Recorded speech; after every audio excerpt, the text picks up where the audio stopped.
अस्सलाम वालेकुम बच्चे, कैसे आप सब लोग। अच्छा चलें, आज हम लोग जो नेक्स्ट टॉपिक स्टार्ट करने जा रहे हैं, इट्स क्वाइट लेंथी बट बहुत आसान है ये। ठीक है, अगर आप इसको थोड़ा समझ के पढ़ेंगे। लास्ट लेक्चर जो हमने ख़त्म किया था उसमें हम लोगों ने प्रोडक्ट की लाइफ साइकिल के बारे में पढ़ा था कि कोई भी प्रोडक्ट जब एक बूम अप स्टेज में जाती है उसके बाद जो उसका नेक्स्ट स्टेप होता है वो होता है प्रोडक्ट डिक्लाइनिंग का।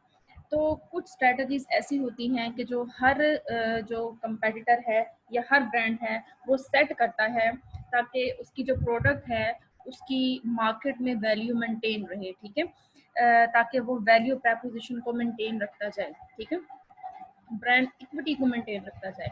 हर चैप्टर आपका दूसरे चैप्टर के साथ इंटरलिंक करेगा। जब हम इस चैप्टर का एंड करेंगे ना तो आप खुद देखेंगे कि जो हमने लास्ट दो टॉपिक्स पढ़े हैं brand equity and value preposition के बारे में, वो इंटरलिंक कर रहे होंगे इस टॉपिक के साथ। ठीक है, जो हमने 13 लेक्चर्स में पढ़ा उसमें हम लोगों ने बेसिकली मार्केट के बारे में, निच मार्केट के बारे में, मार्केट शेयर्स के बारे में डिस्कस किया। देखा जाए तो वो भी जो प्रॉपरली वो जो डिस्कशंस कर रहे थे, एट द एंड उन्होंने उनके उस टॉपिक को जो खत्म किया, एंड किया, वो खत्म किया प्रोडक्ट के ऊपर, प्रोडक्ट की स्ट्रेटजीज के ऊपर, किस तरह से प्रोडक्ट जो है वो एक बूम अप स्टेज से डिक्लाइनिंग स्टेज में जाती है। अब वो जो बूम अप स्टेज से डिक्लाइनिंग स्टेज में जो जा रही है प्रोडक्ट, उसको उसके पीछे कौन कौन से फैक्टर हैं जिसकी वजह से वो जा रही है, बेसिकली आज हमने उसके बारे में देखना है कि स्ट्रेटजीज में है क्या। अब एक चीज ध्यान में रखिएगा बच्चों, आप लोग बहुत आसान टर्मिनोलॉजीज हैं, अगर आप लोग जस्ट ऊपर पॉइंट पढ़ें और नीचे जो मैंने कीवर्ड लिख दिए हैं अगर उनको आप पढ़ लेना तो मच इजी, आप कहेंगे इससे आसान टॉपिक हमने आज तक मार्केटिंग में नहीं पढ़ा। ठीक है, तो बस यार ध्यान से सुनिएगा। इस चैप्टर में से फर्स्ट ऑफ ऑल क्वेश्चंस किस तरह के बन सकते हैं, what are the characteristics of the product and how do marketer classifying product, how can companies differentiate product, what is product design important and what factor effect a good design. अगर ये questions मैं खाली आपसे पूछूं बगैर पढ़े तो आप मुझे उम्मीद है कि अगर हर एक बच्चा एक एक पॉइंट कंट्रीब्यूट करे तो क्वेश्चन यहीं पे हमारा खत्म हो जाएगा। नेक्स्ट है, how can a company build and manage its product mix and product lines, how can companies combine product to create strong co brands और ingredient brand, how can companies use packaging, labelling, warranties, guarantees and marketing tools. Basically this was the complete 6 questions of this chapters। In 6 chapters को, इन 6 question को के ऊपर ये chapter base करता है। One by one हम इसको पढ़ते हैं और अगेन मैं कह रही हूँ चैप्टर के एंड पे अगर टाइम बचा तो मैं इंटरलिंक करूंगी, आपको बताऊंगी, ना बचा तो आप जो हैं लेक्चर खत्म होने के बाद जैसे ही आप सुनेंगे आपने क्वेश्चंस के साथ टॉपिक्स को इंटरलिंक करना है ताकि कल पेपर्स में आए तो मुश्किल आपको ना हो। मैं बार बार हर लेक्चर्स में यही आपको याद करवाऊंगी ताकि आप जब भी लेक्चर सुने आपको याद रहे कि हमने फाइनल टर्म के पॉइंट ऑफ व्यू से पढ़ना है। फाइनल जब पेपर आपके पास आए, मैं चाह रही हूँ बच्चों आपकी क्लास से पेपर देखें वो ये ना कहे कि मैम आउट ऑफ सिलेबस है बाकी सब्जेक्ट्स की तरह। तो मुझे आपका सारा इन सिलेबस चाहिए और 100% रिजल्ट चाहिए आपकी क्लास का। ठीक है, उसके बाद सबसे पहले हम स्टार्ट करते हैं प्रोडक्ट है क्या। अच्छा, प्रोडक्ट इट डजंट मीन के कोई भी चीज़ जो फिजिकल गुड्स की फॉर्म में जो हमें नजर आ रही हो हम कहते हैं ये प्रोडक्ट है। ठीक है, प्रोडक्ट सर्विस की फॉर्म में भी हो सकती है, एक्सपीरियंस की फॉर्म में भी हो सकती है, पर्सनस की फॉर्म में हो सकती है, प्लेस एंड प्रॉपर्टीज की फॉर्म में भी हो सकती है, आइडियाज और इन्फॉर्मेशन की फॉर्म में भी हो सकती है। तो कोई भी ऐसी चीज जो मार्केट ऑफर करती है, ठीक है, to satisfy the wants and needs of the customer, basically that is the product. ठीक है, ओके, अब नीचे जो आपने नीचे लिखा हुआ है कि हमने इस चैप्टर में जो फोकस करना है वो प्रोडक्ट की स्ट्रेटजीज के बारे में करना है। ओके, वन बाय वन हम शुरू करते हैं। Component of market offering. ठीक है, कौन कौन से कंपोनेंट होते हैं जो मार्केट हमें ऑफर करती है, क्यों, attractiveness of the market offering. ठीक है, मार्केट को जो मार्केट ऑफर करती है कस्टमर को अट्रैक्ट करने के लिए, सबसे पहले जो चीज कस्टमर देखता है, कुछ कस्टमर देखते हैं क्वालिटी, कुछ कस्टमर देखते हैं प्राइस, कुछ कस्टमर देखते हैं सर्विस एंड सर्विसेज। तो ये तीनों चीजों को अगर हम मिला लिया जाए ना, अगर एक ब्रांड ये तीनों चीजें प्रोवाइड करता है तो बेसिकली वो क्या कर रहा है, अट्रैक्ट कर रहा है। ठीक है, और मार्केट वो क्या कर रहा है, ऑफरिंग कर रहा है कस्टमर को value based prices, product feature and quality, service mix and quality. Okay okay, next one है 5 प्रोडक्ट लेवल्स। ठीक है, 5 प्रोडक्ट लेवल्स का मीन्स कि एक प्रोडक्ट जब बनती है, बनने के बाद वो किस किस स्टेप से गुजर के एक फाइनल पोटेंशियल प्रोडक्ट की फॉर्म में आती है कि उसको सेल करके मार्केटिंग किया जाए। बेसिकली जैसे ही प्रोडक्ट बनती है तो उसकी core benefits, basic product, expected product, augmented product and potential product का जो स्टेप्स है वो स्टार्ट हो जाते हैं। ठीक है, कोर बेनिफिट सबसे पहले हम पढ़ेंगे इलिस्ट्रेट, जो लिखा हुआ मैं नीचे वाला पढ़ रही हूँ ताकि आपके लिए आसानी के लिए आपको आसान रहे बाद में। Illustrate the 5 product level. Each level adds more customer value. 5 constitute a customer value hierarchy. The fundamental level is the core benefits. सबसे पहले जो fundamental level है वो क्या है? Core benefits. The service or benefits that customer is really buying. ठीक है, ऐसी benefits या ऐसी जो है वो सर्विसेज जो कस्टमर ने बाय करनी ही करनी है।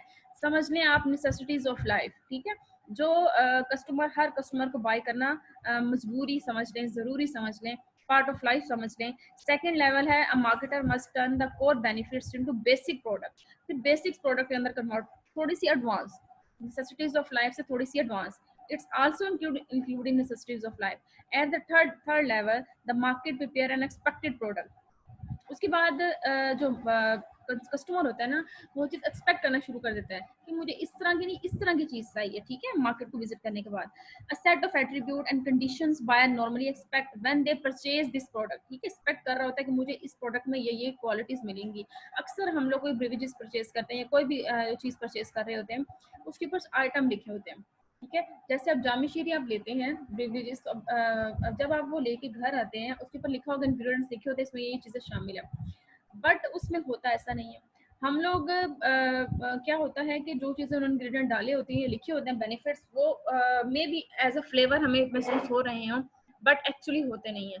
तो क्या होता है कि वो जो कस्टमर है ना, जब वो उस प्रोडक्ट के इंग्रेडिएंट को पढ़ता है तो वो कहता है इसके अंदर ये क्वालिटीज हैं, तो वो एक्सपेक्ट करना शुरू कर देता है उस चीज़ से। ठीक है, उसके बाद है at the fourth level the marketer prepare augmented product that exceed customer expectations. मजीद कस्टमर की जो एक्सपेक्टेशन है उसको इंक्रीज किया जाता है। In developed countries brand positioning and competitions take place at this level. And the fifth level stand a potential product which encompasses all the possible argumentations and transformations the product of offering might undergo in the futures. ठीक है, okay, clear हो गया आपको 5 steps. तो आप जब भी आपसे पूछा जाए 5 प्रोडक्ट लेवल कौन कौन से हैं, नेम आपको फिंगर टिप्स पे होने चाहिए और हैं क्या, वन लाइन्स में आप एक्सप्लेन करें। एग्जांपल्स अपने पास से आप बहुत सी दे सकते हैं आप। अच्छा, प्रोडक्ट क्लासिफिकेशन स्कीम। प्रोडक्ट जो है उसको क्लासिफिकेशन स्कीम के लिहाज से 3 हिस्सों में तकसीम किया जाता है। Durability, tangibility, use. ड्यूरेबिलिटी का मतलब है ऐसी चीज जो परचेज करें जिसको आप लॉन्ग टाइम पीरियड के लिए यूज कर सकें। टेंजिबिलिटी का मतलब है जो चीज आपको फिजिकली भी नजर आती हो, एग्जिस्टेंस उसकी हो। यूज का मतलब है कि आप उसका इस्तेमाल कर सकते हो। कुछ चीजें होती हैं हम परचेज करते हैं, आप मतलब ला के रख दिया, उसका कोई इतना खास यूज ना हो सका। ठीक है, तो ऐसी चीज जिसको आप यूज भी कर सकते हैं। हाँ, okay. Marketer classify products on the basis of durability, tangibility, and use consumer or industrial. Each type has an appropriate marketing mix. ठीक है, कह रहे हैं कि जो मार्केट है वो ड्यूरेबिलिटी और टेंजिबिलिटी को यूज करते हैं कंज्यूमर और इंडस्ट्रियल के तौर पे, जो हम नेक्स्ट क्लास में पढ़ने वाले हैं। ड्यूरेबिलिटी एंड टेंजिबिलिटी को मजीद जो कैटेगराइज किया जाता है non durable, durable services, durable goods and services में। Okay, non durable goods are tangible goods. Non-durable goods are tangible goods normally consumed in one or a few uses, such as beer and shampoo. Because these goods are purchased frequently, the appropriate strategies to make them available in many locations. Charge only a small markup and advertise heavily to induce trial and build preferences. Durable goods, non durable का आपको पता चल गया कि ये basically tangible goods होती हैं जो कि चंद एक कंज्यूमर इस्तेमाल करते हैं। ठीक है, और इसमें क्या होता है, ये होता है इसमें कोई स्ट्रेटजीज बनाने की जरूरत नहीं होती।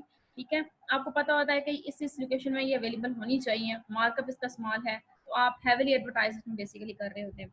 ड्यूरेबल गुड्स बेसिकली कौन सी होते हैं जिसको आप लंबे टाइम पीरियड के लिए इस्तेमाल करते हैं, मशीनरी जैसे हो गई, रेफ्रिजरेटर होगा, क्लोथिंग हो गई।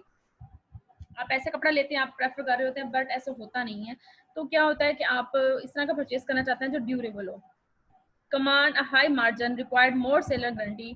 सर्विसेज क्या है, बेसिकली टेंजिबल भी हो सकती हैं और इंटेंजिबल भी। ऐसे ही है, बिल्कुल नहीं, सर्विसेज हमेशा इंटेंजिबल होंगी। सर्विसेज नजर तो नहीं आती हमें, मैं अगर आपको पढ़ा रही हूँ तो मैंने किस तरह का पढ़ाया, कितना पढ़ाया, तो मैं ये तो बता सकती हूँ, बट मैं उसको मैयर नहीं कर सकती।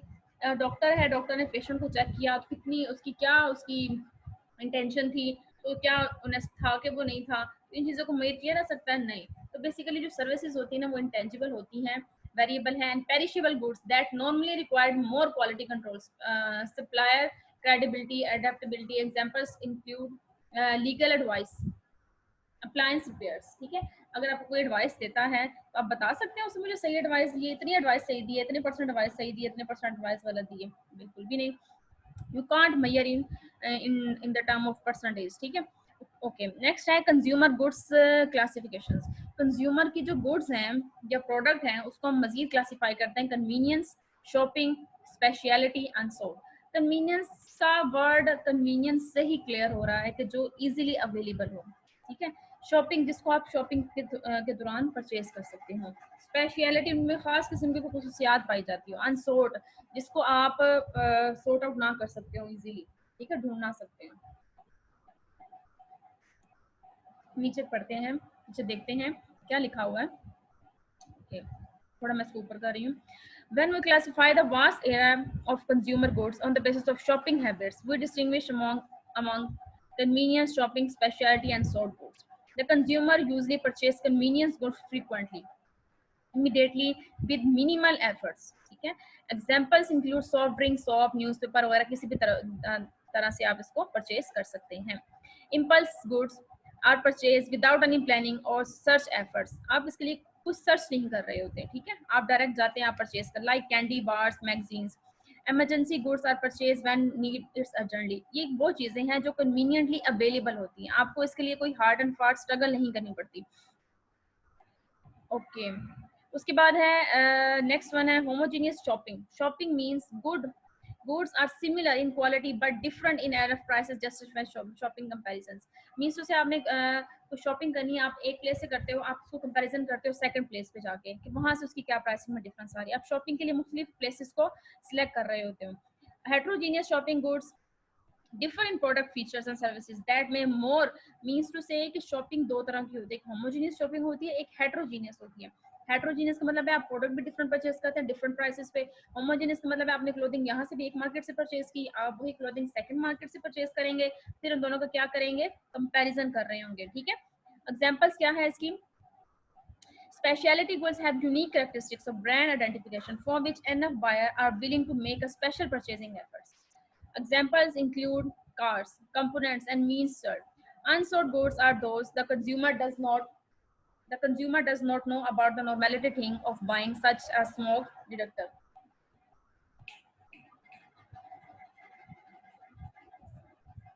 ओके, नेक्स्ट हम लोग मूव कर रहे हैं इंडस्ट्रियल गुड्स क्लासिफिकेशन के ऊपर।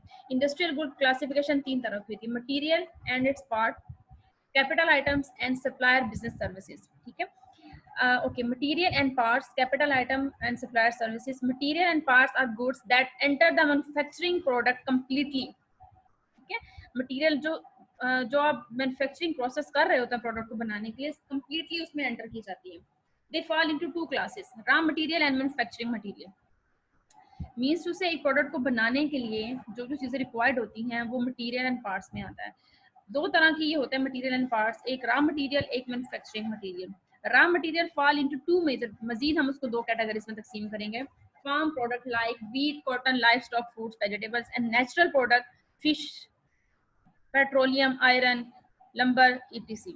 Manufacturing product are part of into two categories. Manufacturing को भी मजीद दो कैटेगरीज में डिवाइड करेंगे: component and component part. Component means cement, wires वगैरह, और component means small motors, tyres, casting etcetera. Means to say material and parts जो है it's a part of the product, ठीक है, which is used in the manufacturing process like raw material manufacturing। ठीक है, raw material also divided into two categories: farm product and natural product। manufacturing product मजीद जो है हम उसको दो हिस्सों में तकसीम करेंगे: component material and component parts में। ठीक है, इस तरह से कैपिटल आइटम वो होती है जिनसे हम लोग लॉन्ग टर्म के लिए बेनिफिट उठा सकते हैं। ठीक है, मतलब वो जल्दी खत्म होने वाली ना हो, मशीनरी जैसे हो गए। दे इंक्लूड टू ग्रुप्स, मजीद इसके दो ग्रुप्स हैं: installations and equipment. Installations consist of building, factories, heavy equipments, generators, mainframe computers, elevators. Equipment includes portable factory equipments and tools, hand tools, and office equipment includes personal computer, desk, etc.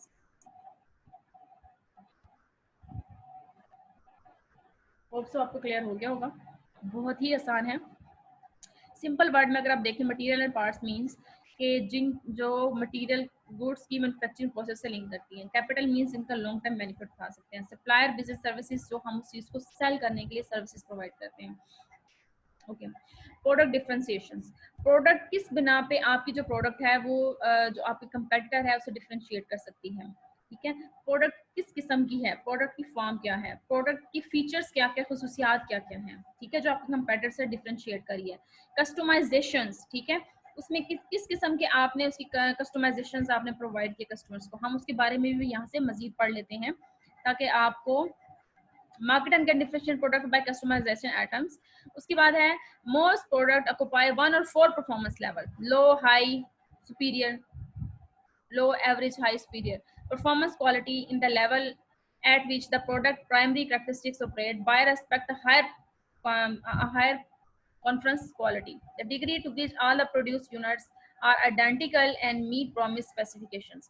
Means to say कि product बनाने के बाद उसकी feature qualities बताने के बाद उसको customise कर दिया किस कैटेगरीज में ये लाई करेगी, फिर उसके बाद उसकी क्या परफॉर्मेंस है मार्केट के अंदर, फिर उसके बाद उसकी चेक करना है कि वो लो है, एवरेज है, हाई है या सुपीरियर है, कन्फॉर्मेंस में आ जाएगा। फिर उसके बाद ड्यूरेबिलिटी, कितनी ड्यूरेबल है, कब तक इसकी यूजेबल लाइफ कितनी है। रिलायबिलिटी मीन्स ये कंसिस्टेंट है, ठीक है, किस पे रिलाई किया रह सके। रिपेयरेबिलिटी, क्या ये अगर खराब हो जाए तो इसको ठीक किया जा सकता है, इसका स्टाइल किस तरह का है। तो बेसिकली ये चीजें जो होती हैं ये मैटर करती हैं आपकी प्रोडक्ट को आपके कंपेटिटर से डिफरेंशिएट करने के लिए। ओके, उसके बाद सर्विस डिफरेंशिएशन।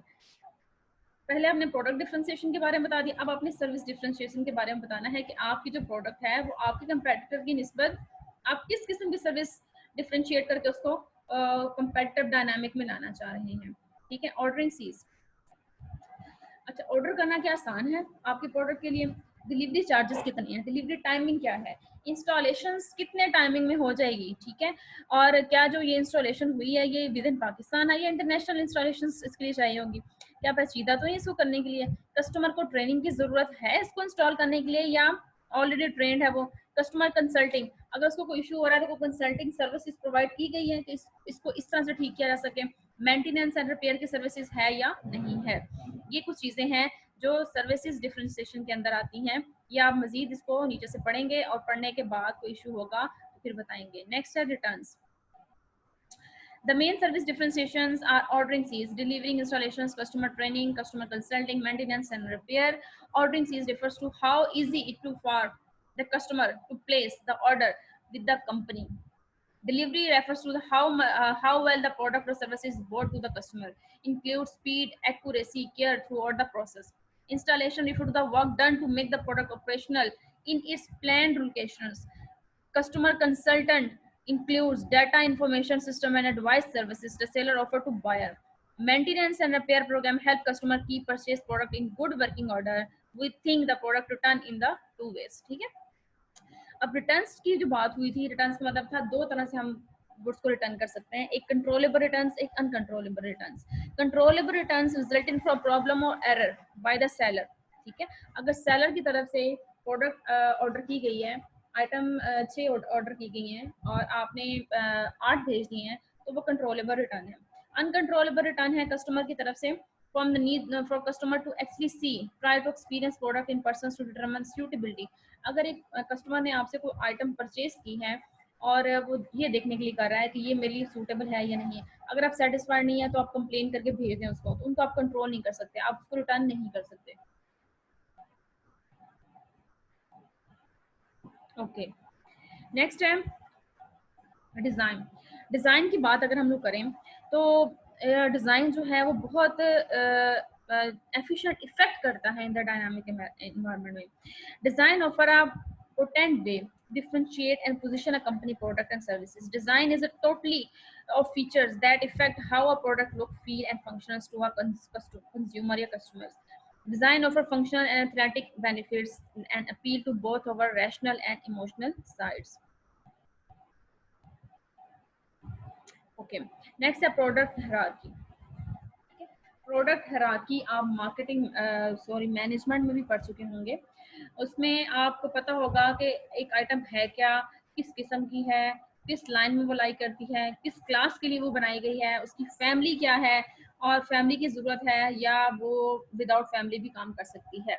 इन सब चीज़ों के बारे में बेसिकली हम लोग प्रोडक्ट हायरार्की के बारे में पढ़ते हैं। बेसिक नीड्स ऑफ आइटम जो है जिससे जो कस्टमर है उसको सेटिस्फाइड किया जा सके, आइटम वो होगी। फैमिली नीड्स है is the core need that underline the existence of a product. Family security is an example, ठीक है, जिससे आप फैमिली को प्रोटेक्शन प्रोवाइड कर सकें फैमिली की मौजूदगी में। Product family refers to all the product classes that can satisfy a core need with reasonable effectiveness. For example, savings and income.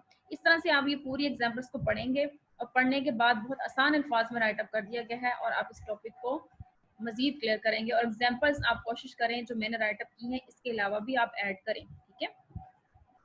Okay, next one है product systems and mixes. Okay, a product system is a group of diverse but related items that functions is in a compatible manner. For example, the extensive iPod product system include headphones and handset, cables and dock, ठीक है, power, car accessories, speakers, etc. Product mix called product assortment is a set of product and item a particular seller offer for sale, ठीक है। Product system का मतलब है एक system बना दिया, आप उसको सेल कर रहे हैं, कोई भी रैंडमली आकर उसको परचेज कर लेता है। प्रोडक्ट सॉर्ट का मिक्स का मतलब है कि स्पेसिफिकली खास सेलर के लिए खास ऑफर के साथ इसको सेल किया जा रहा है। Product mix consists of various product line. Product mix consists of communication product, computer product. Michael has 3 product lines: price, maps, restaurants, rating services, etc. ठीक है, इसको भी आप देखेंगे। उसके बाद नेक्स्ट है product item contributions to a product line, total sale and profit. In offering product line, companies normally develop a basic platform and modules that can be added to meet different customer requirements and lower production costs. Product line managers need to know the sale and profit for each item in their line to determine which item to build, maintain, harvest, and divest. They also need to understand each product line market profile. Figure 12.3 show a sale and profit report for 5-item product line. The first item count for 50% of total sale and 30% of total profit. The first 2 items account for 80% of the total sale and 60% of the total profit.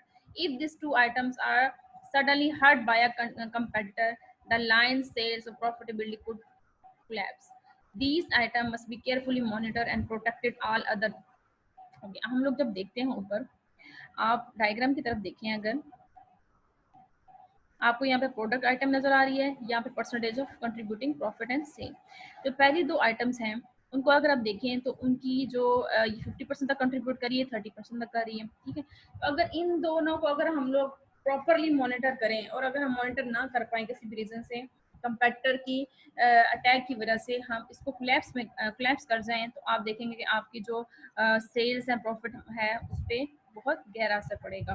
The product line manager may consider dropping these items unless strong growth potential.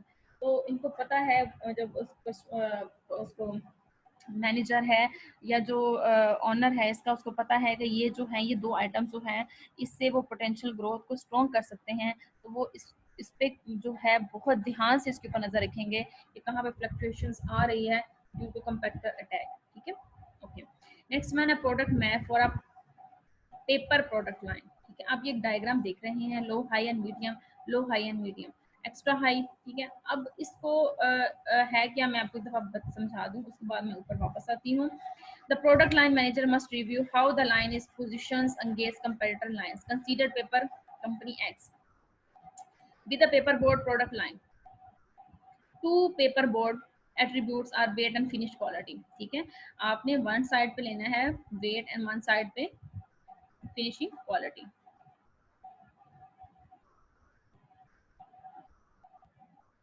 Paper is usually offered as standard level of 90, 120, 150 and 180 weights. Finished quality is offered at low, medium and high levels. Figure 12.3 shows the location of various product line items of the company X and for competitor A, B and C and D.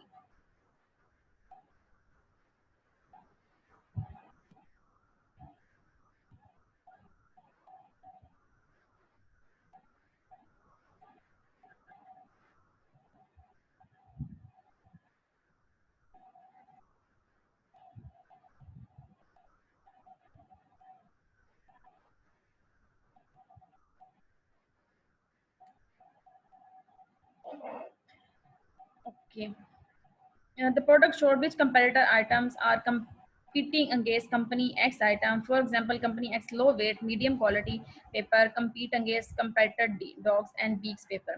But it high weight, medium quality paper has no direct competitor. The map also revealed possible locations for new items. No manufacturing of a high weight, low quality paper if company X esteems a strong unmet demand and it can produce a price. Means to say जैसे हमने last time बच्चों पढ़ा था, last topic में हम लोगों ने जैसे पढ़ा था, हम लोगों ने एक मैपिंग पढ़ी थी जिसमें हम लोगों ने बताया था strong flavour, low flavour, traditional and वो। तो हमने क्या किया था, जो तीन हमने वो जो प्रोडक्ट परचेज करनी थी हम वहाँ से परचेज कर रहे थे जहाँ हमें मैक्सिमम क्वालिटी हो, हमें एक तो मॉडर्निज्म भी मिले और हमें स्ट्रॉन्ग फ्लेवर मिल रहा हो। सेम एज इट इज़ ये भी प्रोडक्ट मैपिंग इसी तरह से पेपर लाइन की गई है जहाँ पे पेपर की क्वालिटी भी अच्छी हो, प्राइसिंग भी नॉर्मल हो, तो वो जो है जो एक वो कस्टमर है उस चीज़ को लाइक कर रहा होता है। अब इसको पढ़ें और पढ़ने के बाद अब आपको बहुत अच्छे से क्लियर हो जाएगा। उसके बाद है line stretching. Line stretching in down market stretch, upward market stretch और टू वे स्ट्रेच। ठीक है, company objective influence product line length. One objective is to create product line to induce upselling. A different object is to create a product line that facilitates cross-selling. Every company product line covers certain part of the total possible range. Line stretching occur when a company lengthening its product line beyond this current range, whether down market and upward market. Okay, her market जो होती है, जो हर एक जो honour होता है वो एक लिमिट रखता है। फॉर एग्जांपल उसको प्रोडक्ट को बनाने की कॉस्ट फॉर एग्जांपल एक 20 आ रही है, तो उन्होंने रेंज रखी हुई है कि 30 तक जो है अगर तो सेल हो जाती है, we are selling at rupees 40, at rupees 50, but at some circumstances our product lie between the 30. ठीक है, कि उसकी जो सेलिंग है, जो प्रॉफिट है वो लाई कर रहा है 30 के between, it's acceptable. This is a down market stage. अब मार्केट स्टेज मैक्सिमम जो इसकी प्राइसेस है वो अब मार्केट की तरफ से, गवर्नमेंट की तरफ से कुछ रिस्ट्रिक्शन की वजह से रिस्ट्रिक्शन लगा दी गई। जैसे आजकल आटे की कीमत पे बहुत ज़्यादा इशू हो रहा है, गवर्नमेंट ने 900 फिक्स कर दी है, 850 फिक्स कर दिया है, बट क्या हो रहा है मुख्तलिफ जगहों पे अपनी मर्जी से आटा सेल किया जा रहा है। ठीक है, उसके बाद है टू वे स्ट्रेचेस। दो टू वे स्ट्रेचेस मीन्स कि आप डबल लाइंस लगाएं, my downward limit is this, my upper limit is this. ठीक है, okay. Product mix pricing, product line pricing, optional feature pricing, captive pricing features, two part pricing, by product pricing and product pricing building. Okay, बारी बारी हम discuss करते हैं। Marketer must modify their price setting logic when the product is part of the product. It product pricing, it product mix pricing. The firm searches for a set of prices that maximize profit of the total maximum. Pricing is difficult because the various products have demand and cost interrelationship and are subject to different degree of the competitor. ऐसे ही होता है कि हम लोग कहते हैं कि हमें जो है जो चीज़ हम डिमांड कर रहे हैं, जिस क्वालिटी को हम डिमांड कर रहे हैं वो उसी प्राइस मिले जो हम अफोर्ड कर सकते हैं। बिल्कुल ऐसे ही होता है। We can distinguish 6 situations calling for product mixing price, product line price, optional pricing, and this and that. Okay, and product handling prices. Companies normally develop product lines rather than single product and introduce price steps. Many companies offer optional product features and services with their main product. Some require, okay, मैं आपको बताती हूँ उसको simple सा आसान अल्फाज में। कुछ कंपनीज होती हैं, उन्होंने फॉर एग्जांपल आप जब शॉप पे जाते हैं कपड़ा खरीदने के लिए, तो आप कहते हैं कि मुझे आप कपड़ा दिखाएं। अक्सर फीमेल्स की हमारी नेचर होती है, मेल की भी होगी नो डाउट। वो आपको किस रेंज में चाहिए, नहीं आप हमें दिखाएं तो सही, उसके बाद हम आपको रेंज बताते हैं। तो क्या होता है कि हम जब प्रोडक्ट ओपन करवा लेते हैं, फिर हमें कोई चीज़ पसंद आ जाती है तो हम कहते हैं उसको हमारे ही प्राइस पे लेके हमें ये बेच दे, बट ऐसा सेलर नहीं कर सकता। ठीक है, उनका भी प्रॉफिट मार्जिन होता है। तो वो क्या करता है, वो कहता है अच्छा आपको इस रेंज में चाहिए, चले मैं आपको इस रेंज में दिखा देता हूँ। तो क्या होता है, बाज़ दफ़ा तो कस्टमर इस चीज़ से सेटिस्फाइड हो जाता है, बाज़ दफ़ा कस्टमर सेटिस्फाइड नहीं होता। तो ये basically product mixing price, product की क्वालिटी अच्छी है, प्राइस सही नहीं है, प्राइस है क्वालिटी अच्छी नहीं है, बाज़ दफ़ा दोनों चीज़ें अच्छी मिल जाती हैं। तो बेसिकली ये डील कर रहा होता है प्रोडक्ट मिक्सिंग प्राइस के साथ। ठीक है, आप इसको पढ़ेंगे और मैं बार बार कह रही हूँ आप ये नीचे वाले पॉइंट लाजमी पढ़िएगा। इंग्रेडिएंट ब्रांडिंग, इंग्रेडिएंट ब्रांडिंग आपको इसके नेम से शो होना चाहिए, इसका मीनिंग क्या है। Marketer offer combine their product with products from other companies. In co-branding, two or more well-known brands are combined into joint product or market together in some fashions. One form of co-branding is the same company co-branding, as well as General Mills advertisement, Trix Bill, Yud Yogurt, and other form is joint ventures co-branding such as General Electric and Hitachi. In Japan, there is a multiple sponsor co-branding. Finally, there is a retail co-branding such as means to say ingredient branding का मतलब है कि एक brand को promote करने के लिए कौन कौन से इंग्रेडिएंट चाहिए होते हैं। फॉर एग्जांपल जैसे हम लोग कोई भी चीज़ तैयार करते हैं तो उस चीज़ को तैयार करने के लिए कोई भी आपने कुकिंग शोज देखे होंगे, उनके लिए वो पहले उसके इंग्रेडिएंट के बारे में बताते हैं कि हम ये चीज़ें डालेंगे तो ये प्रोडक्ट, ये जो आइटम है, तो हम ये चीज़ बना रहे हैं, ये तैयार होगी। इसी तरह से जो ब्रांड होते हैं उनको प्रमोशंस के लिए अपनी कुछ इंग्रेडिएंट्स की ज़रूरत होती है, तो वो कुछ अदर ब्रांड्स के साथ मिलके एक न्यू प्रोडक्ट लॉन्च करते हैं, जिससे उनकी जो ब्रांडिंग है उसको क्या होती है, प्रमोशन मिलती है। ठीक हो गया। उसके बाद है what is fifth P, packaging. P means packaging. Packaging, sometimes called fifth P, is all the activities of designing and producing the container for a product. Many marketers have called packaging as the fifth P along with the price, product, place, and promotions. ठीक है। Five means five words that were started from the word P. Most, however, treat packaging and labeling as an element of the product strategies. Guarantees and guarantees can also be an important part of the product strategies and often appeal on the packaging. Factor contributing to the emphasises on packaging. ठीक है, means to से कौन कौन से factor impact करते हैं packaging को। Various factor contribute to the growing use of packaging as marketing tool. Self services, जितनी सर्विसेज अच्छी होगी उतनी पैकेजिंग अच्छी होगी। इस तरह की पैकेजिंग की जाए कि कस्टमर उसको देखते साथ इन्फ्लुएंस हो जाए। ठीक है। उसके बाद जो कंपनी का ब्रांडिंग इमेज है वो बड़ी क्लियरली मेंशन होना चाहिए उसके ऊपर। इनोवेशन अपॉर्चुनिटी साथ मेंशन कर ली जाए। साथ अक्सर देखा होगा अपने प्रोडक्ट के साथ एक इनोवेटिव, जैसे मैंने स्लोगन बताया था, इस तरह से एक लाजमी मेंशन किया जाता है। जैसे 15%, हम लोग इतने परसेंट आप सेल हमारी करेंगे तो हम आपको 15% तक डिस्काउंट देंगे। तो ये इमोशनल सेंटेंसेस जो साथ ऐड किए जाते हैं, ये बेसिकली प्रोडक्ट के माइंड में एक इमेज बना लेते हैं। ठीक है, या कुछ इस तरह के सेंटेंसेस होते हैं जिससे ये शो होता है कि इन फ्यूचर हमारी प्रोडक्ट में इनोवेशन मजीद ये होने वाली है। अक्सर ये बताया जाता है जब प्रमोशनल स्ट्रेटजी सारी होती है मोबाइल्स की, तो एक न्यू मोबाइल लॉन्च करने जा रहे हैं, this and this that that features. तो बेसिकली वो क्या है, वो इनोवेशन अपॉर्चुनिटीज हैं। ठीक है, जो वो एक जो ब्रांड है वो उस चीज़ को लॉन्च करने से पहले उस चीज़ पे जोर देता है, एम्फसाइज कर रहा होता है। ओके, नेक्स्ट वन है पैकेजिंग ऑब्जेक्टिव्स। पर्पस क्या होता है कि अपने ब्रांड को आइडेंटिफाई करवाया जाए। पैकेजिंग अच्छी जितनी होगी उतनी माइंड में, कस्टमर के माइंड में उसका इमेज बनेगा। Convey description and persuasive information, जो जो चीज़ें आपने इंग्रेडिएंट्स के अंदर डाले हैं या जो आप उसको परसुएसिव इन्फॉर्मेशन देना चाहते हैं उसके बारे में इंफॉर्मेशन दी जा सके। Facilitate product transportation and productions.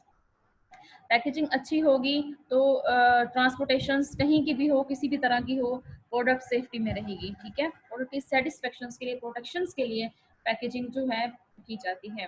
Assist at home storage. ठीक है, घर के अंदर सेव करने के लिए भी, जो अगर पैकेजिंग अच्छी है तो आप घर के अंदर भी उसको सेव कर सकते हैं। एड प्रोडक्ट कंजम्पशन, उसकी प्रोडक्ट को कंज्यूम करने से पहले।